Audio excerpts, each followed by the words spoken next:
Hindi mapigilan si Steph nung first half versus dito sa Memphis. Kaso wala stick din yung Golden State. First half pa lang, muntikan pang mag-collapse. After ng 45 points nila nung first quarter, nakalamang din kasi ang Warriors no ng 17 points. Si Steph, 19 points, 5 rebounds, 3 assists at 5 3-point shot agad nung first quarter pa lang. Kaso nung second quarter naman, yung Memphis naghabol na ibaba nila until 3 points. Si Steph gusto talagang bumawi ngayon dahil first half 32 points, 7 rebounds, 5 assists, 3 steals, 8 out of 10 sa 3-point area sa loob ng 19 minutes. Si Butler naman naka 15 points, 4 rebounds, 4 assists at 1 steal. Dalawang free throws lang din kasi ang nakuha niya na siya lang ata din yung hindi nabibigyan ng foul kapag merong contact. Inaalaw lang ng mga referee yung mga defender ni Steph na mamain siya.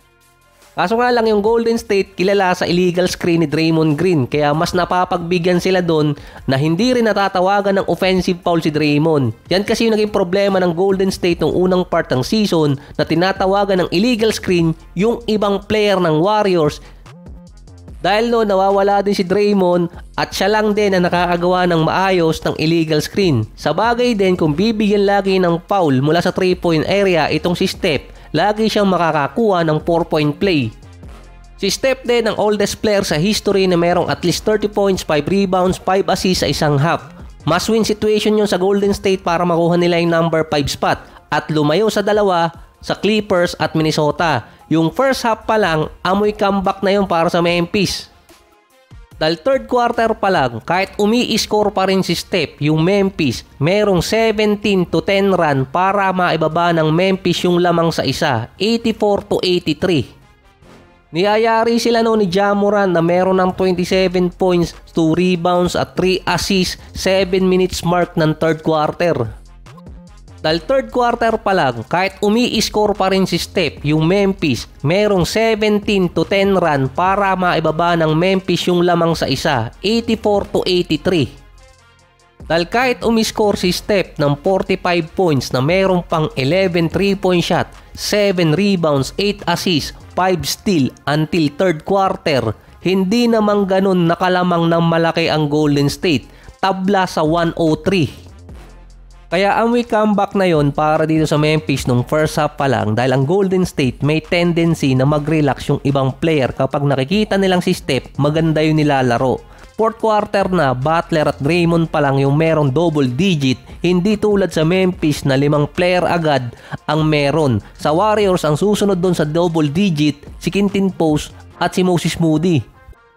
Yung mga fouls na hindi na ibibigay ng mga referee para sa Warriors, wala na tayong magagawa doon. Lalo na yung dalawang ginawa nitong ni Ja Morant na tinulak din itong si Moses Moody pero walang tinawag na foul. Sa turnover points pa lang, dun sila tinalo ng Memphis. Nakakuha agad sila ng 20 points. Yung Golden State, dumidikit naman kahit papaano dun. Muntikan pang mag-collapse yung Golden State. Buti na lang sa last 2 minutes si Butler nakakuha ng 6 free throws para masagip ulit yung Warriors. At least naka-double digit na nun si Moody. 134-125 para sa Golden State. Si Steph merong 52 points, 10 rebounds, 8 assists, 5 steals at 12 out of 20 mula sa 3-point area na meron din siyang 8 out of 8 sa free throw line. Halos nag-showdown sila ni Ja Morant na meron 36 points. Halos maubusan din si Steph nung fourth quarter. Si Butler naman 12 out of 12 sa free throw area na meron siyang 27 points. Akyat sa number 5 ang Golden State ngayon dahil natalo nila yung Memphis at nasa kanila ang tiebreaker. Yung Memphis naman makakaagaw ngayon ng Minnesota at yung Clippers.